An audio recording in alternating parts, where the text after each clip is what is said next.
बिस्मिल्लाहिर्रहमानिर्रहीम। अस्सलाम वालेकुम दोस्तों कैसे हैं आप। अल्लाह पाक से दुआ करता हूँ आप खैरियत से होंगे और अल्लाह पाक की हिफ्ज़ व अमान में होंगे। हमारे धनिए के पौधे जो 15-20 दिन के हो गए हैं, तो आप इन पौधों को अभी किसी किस्म की खाद ना दें। उसकी वजह ये होती है कि पौधे अभी छोटे हैं, जैसे ही हम इनको खाद देंगे तो पौधे जो है ना हो सकता है मर भी जाएं। इसके मचोर होने की निशानी ये होती है, जब पौधा मचोर हो जाता है इनकी जो जड़ों के करीब तना होता है उसका रंग तब्दील हो जाता है। जैसे आप देख रहे हैं अब आपको ये वाइट से तने नज़र आ रहे हैं। जैसे ही इनका रंग थोड़ा काला पर्पल सा हो जाए तो आप समझें कि आपका पौधा मचोर हो चुका है। आप उस वक़्त इसको कोई भी फर्टिलाइज़र दे सकते हो। ये जो धनिए का पौधा होता है, ख़ासकर लीफी वेजिटेबल होती है, इन पौधों को ज़्यादा ग्रोथ लेने के लिए नाइट्रोजन रिच जो है ना फर्टिलाइज़र चाहिए होता है। नाइट्रोजन फर्टिलाइज़र आपको मिलता है दोस्तों गोबर की खाद से और यूरिया से। यूरिया आप ऐसे देते हो तो बाद औक़ात हमसे वो खाद जो है ना ज़्यादा डल जाती है तो पौधे जो है ना मर जाते हैं। तो कोशिश करें आप गोबर की खाद का लिक्विड फर्टिलाइज़र बना के इन पौधों को दें ताकि आपके पौधे मरे नहीं। मैं तो कहूँगा कि आप इसका जो है ना 5-7 दिन और इंतज़ार करें, क्योंकि हमारे पौधे अभी जो है ना मचोर नहीं हुए जिस तरह इनको मचोर होना चाहिए था। तो थोड़े से मोटे भी हो जाएंगे इनकी शाखें जो मेन ब्रांच होती है, और उनका जब रंग तब्दील हो जैसे वाइट से थोड़ा सा पर्पल हो तो आप इनको खाद दे सकते हो। दोस्तों धनिया के पौधों को उगाना मुश्किल भी है और आसान भी।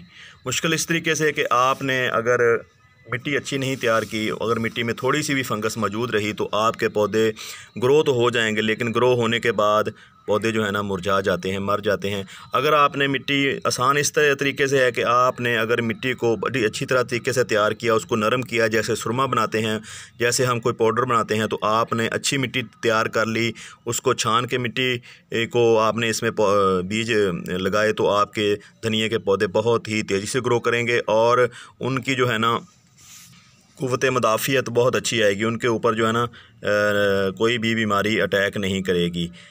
शर्त यह है कि आपने उस मिट्टी को 2-4 दिन जो है ना धूप में रखा हो, धूप में सुखाया हो, उसके बाद ही आपने पौधे ग्रो किए हों। धनिया का पौधा आप एक दफ़ा ग्रो कर लेते हैं तो आपको सारी सर्दियां जो है ना इससे पत्ते मिलते रहते हैं, सब्ज़ी मिलती रहती है। तो ये 3 या 4 माह जो है ना बहुत ही आसानी से आपको सब्ज़ी देता रहता है।